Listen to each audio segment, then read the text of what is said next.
Y en este tramo de Un canto se hace al viento recibimos nuevamente a Pablo Grijot. Está saliendo en estos días su próximo disco con canciones nuevas, que se va a denominar Ya, y estamos recibiéndolo. Hola Pablo, ¿cómo te va? Fernando Pellegrini acá te saluda desde Un canto se hace al viento. ¿Cómo estás? ¿Bien? Para todos.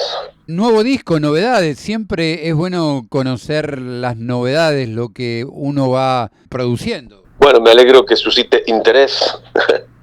Acá estamos, no sé, sacando un disco. De pronto es o sea, no te digo una rutina, pero como hemos sacado varios ya, no sé cómo será, como cumplir años. Uno siempre cumpleaños nuevo es como una celebración, aunque ya cumplió tantas veces. Es como parir un hijo. Sí, un poco menos creo. Los que parieron dicen que es un poco más intenso. Bueno, o mantener un hijo. Eso, sí, no sé, por lo que sale decís. Sí.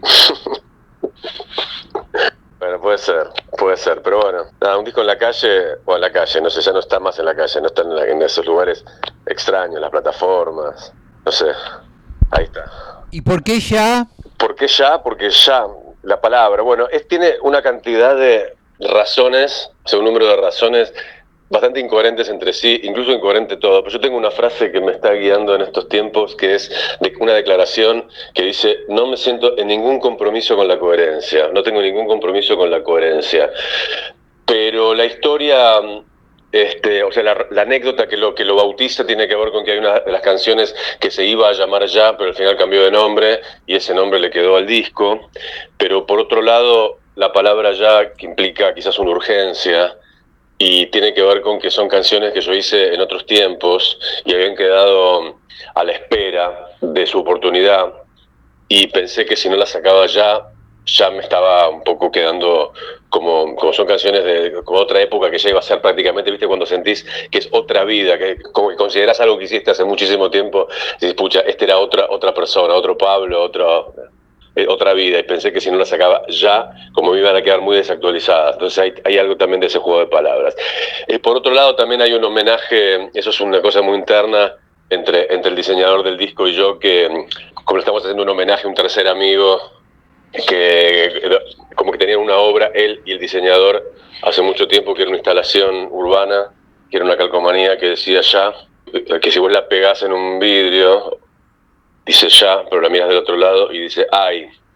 Entonces ahí hay también un juego de palabras, que algo que me parece que tiene mucho que ver con el amor, que es un tema que, como bien sabes, yo toco prácticamente, es un tema bastante omnipresente en mi poética, y el amor tiene esa urgencia y también ese dolor, o sea, ese presente, ese pasado, ese que lo conforma, que le da con marco. Entonces hay un juego de palabras con eso.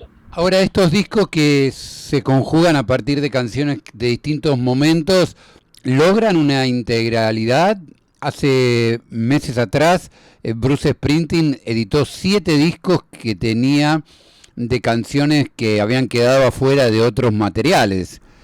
Yo pienso como que lo mismo que te decía con la coherencia, que tampoco siento un compromiso con la integralidad, o sea, con la obra en sí como cosa única. O sea, de cualquier manera creo que es inevitable. A lo mejor yo creo que si juntás todos mis discos y mezclás los temas y los pones a crear un mazo de cartas y volver a dar, no sé si es tan notorio cuáles temas son más viejos y cuáles son más nuevos, pero de cualquier manera sí creo que hay una diferencia en cómo se llevó a cabo la grabación de un disco. O sea, tiene más que ver con la producción que con la composición. A lo mejor la composición, y pues ya me estoy contradiciendo con lo que dije hace un rato, pero insisto que no tengo compromiso con la coherencia, que la composición también uno va creciendo, y sus composiciones, en el mejor de los casos, también van creciendo, van madurando, ¿no? Las composiciones en sí, más bien con la poética propia, ¿no? A lo mejor uno componía de un modo un poco más naif cuando era chico, y de un modo acaso pretendidamente más profundo cuando es más viejo. A lo mejor ahí hay algo. En todo caso, si estoy haciendo canciones que tienen, no sé, algunas de ellas tienen 15 años, incluso hay una que es precisamente la que publiqué como primer single, que se llama Uruguaya, que es un candombe que yo hice hace prácticamente 20 años. Entonces, ante tu pregunta, me pongo a reflexionar que por ahí sí no hay en uno mismo una sensación de presente, pero aún así, qué sé yo, no sé, es como escuchar una pieza clásica o antigua o de otro siglo o de otra década, y hay cosas que son muy vigentes igual. Pablo, ¿por qué Uruguaya quedó afuera de un disco anterior tuyo? Sí, mira, esa canción precisamente es por ahí de mi repertorio la más explícitamente uruguaya y de ahí el nombre. Porque parece uruguaya como si me estuviera refiriendo a una mujer y tiene sentido porque la canción hace un chiste con eso, pero y también algo que no tiene que ver, pero también como se toca con la novela, ¿viste? Con la novela de Mayral, pero pero acá me parece más bien yo hice como una burla, o sea, una dulce burla, tómenselo bien mis amigos mis hermanos uruguayos, porque, porque juego con una cantidad de expresiones que son de ellos, entonces el tema se volvió medio una especie de, como, no digo de parodia, pero de cliché Jaime Rosiano, con un candombe muy fatoruso, y, y es un chiste, pero es una canción que yo toco en vivo, o sea, en vivo, en La Paloma, en Rocha, en los fogones de allá, en las guitarreras de allá. Es como un chiste que les hago y lo toco muy seguido. Como finalmente me decidí a grabarlo, no es que haya quedado fuera de un disco, sino que como que era una canción interna así de grupo de amigos, pero que finalmente me decidí a grabarla. Y ahí siempre está presente ese costado tuyo, ¿no es cierto? La paloma. Y sí, es parte de mi biografía. Yo soy veraneante habitué de las costas uruguayas de allá, de las de Rocha. Entonces, bueno, la canción, la letra dice cosas sobre la Ruta 10, habla del Chuy, como teóricamente, o por lo menos imaginativamente, quiero decir, está situada en Cabo Polonio. Pero iba seguro al disco Rocha, que vos tenés un disco que se llama así. Sí, sí. Bueno, podría haber ido por contexto y aparte porque me parece que la compuse, si no recuerdo mal, en el verano que compuse varias canciones que están en Rocha. Pero que te decía antes, no sentía, o no que sentía, con no se me pasó por la cabeza que era una canción que iba a un disco, era una canción como que era un chiste entre nosotros, entre mis amigos uruguayos. Viste, yo cuando la canto entre amigos digo, bueno, voy a cantar una canción que está escrita en uruguayo, viste, como quien dice está escrita en, qué sé yo, en italiano, o en inglés o en suajili. Pero entonces, como me miran con desconfianza, a ver este porteño con que sale, y al final se ríen y se sienten honrados porque uso expresiones que son finas, entre comillas. O sea, quiero decir, como no son, como que digo championes y chivitos, digo, no sé, otras cosas. Y este material has decidido lanzarlo en conjunto de publicación en las plataformas con un recital que se está produciendo también en estos días. ¿Cómo es el tema de presentar un disco, pero también presentarlo en vivo? Y hay algo que en principio me inquietó un poco, pero después, como lo contrario, que era como que sale el disco el mismo día del concierto, pareciera que no hay tiempo para el público de, no sé, de gustarlo antes de escucharlo en vivo. De cualquier manera, no parece tan importante eso, más bien me parece que el concierto tiene que oficiar como una celebración. Estamos el mismo día que sale el concierto celebrando o sea, la salida como un nacimiento, me parece más sincero eso que andar un poco haciendo una estrategia con respecto a que si sale el disco cuándo y cuándo sale el single y cuándo sale el concierto, no sé, como que me parecía todo siempre un poco esquemático, hacer la cosa de un modo como si fuera que uno va a tener más éxito por eso y lo mismo. Entonces, esta vuelta como que coincidieron un poco la fecha, no fue como programado, pero entre el lanzamiento y la fecha reservada hubo una coincidencia y nos dispusimos y me dispuse a aceptar eso con sinceridad. Porque en estos tiempos justamente pasa lo contrario, ¿no es cierto? Hay que dejar caminar el material, la gente lo escuche en estas formas nuevas de escucha musical. Hay como tiempos diferentes a los de otros momentos. Sí, pues yo creo que tenemos que revolucionar eso, tenemos que patear el tablero y las famosas estrategias, que si las redes, hacer las stories en tal día y hacer no sé cuánto, me parece que nos está trayendo más perjuicios que beneficios. Me parece, no estoy seguro. Entonces, me parece que tenemos que volver a no sé si volver, como uno dice, volver a las viejas formas. Las viejas formas tampoco eran tan interesantes. Es decir, las formas no son interesantes para la estrategia industrial. Que si fuéramos que estamos vendiendo hace 2 millones de discos y la verdad que los productores, les hace una diferencia si se lanza en Costa Rica al mismo tiempo que en Sudáfrica. Bueno, que eso es un asunto de otras personas que no es uno, ¿no? Pero la verdad que me parece que hace un tiempo que ya decidí tomarme las cosas con bastante más sinceridad y sentido, eso es la palabra, sentido. El disco y espero que también, como todos mis próximos discos, como que van a tener un poco una contradicción con respecto a cómo se hacen las cosas hoy.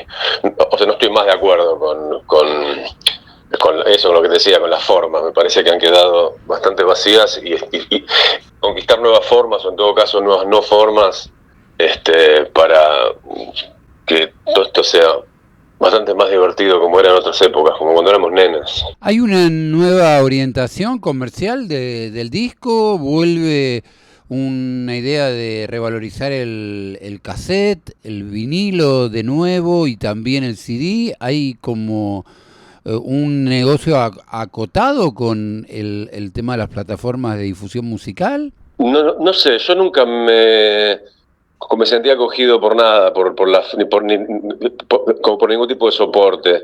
En algún momento fui más fetichista, ¿viste? Cuando saqué el primer CD, hace casi 20 años, me acuerdo que grabé uno por uno los CDs y pegué con Poxirran las tapas de cartón.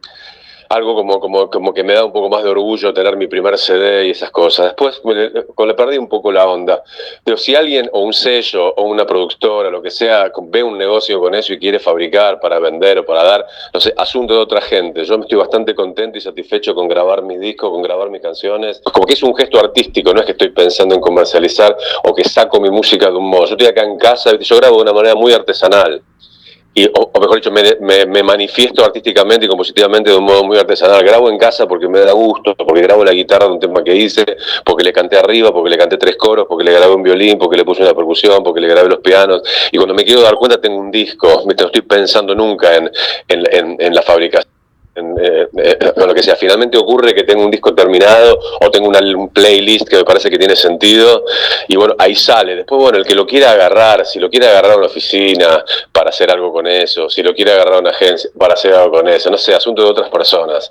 Hay público que me sigue, digo público, esa palabra también que es una entelequia, no sé, gente, seres humanos que le gusta lo que yo hago o que me quieren, no sé por qué será. Y esas canciones tienen un poco de revuelo y se escucha. Ojalá que encontrar más oyentes ahora, pero finalmente quiere decir encontrar más gente que me entienda, que pueda comprender lo que yo estoy tratando de decir. Y este disco entonces va a estar presentado ahí en el CAF, que es tu lugar ahí de pertenencia para mostrar tus canciones. Sí, es mi lugar favorito sin ninguna duda. Y ahí he tocado varias veces, he presentado muchos discos y toco con mi orquesta, la Ludwig Band, que es un grupo que yo había dejado un poco de lado en estos últimos años, pero ahora volví a adoptarlo. No sé si por este año o seguiremos adelante, pero la experiencia ahora en unos conciertos más pequeños que hicimos fue realmente una cosa hermosa y muy cariñosa. Y es una orquesta que yo hago tocar. Es 100% acústico, es decir, no amplifico absolutamente nada. Tengo mucha cuerda, muchos violines, el piano de cola, contrabajo, varias guitarras y varios cantantes, yo mismo, y no amplificamos nada, ni las guitarras, ni las voces, ni ninguna cosa.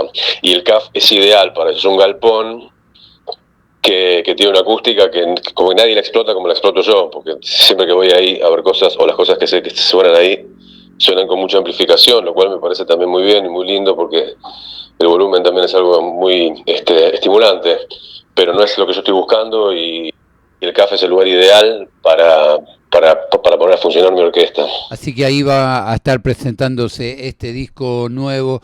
Pablo, te agradecemos muchísimo con este tiempo que nos has dedicado para hablarnos de este disco que ya vamos a disfrutar ya, como bien su nombre lo indica. Y bueno, a disfrutarlo ahora.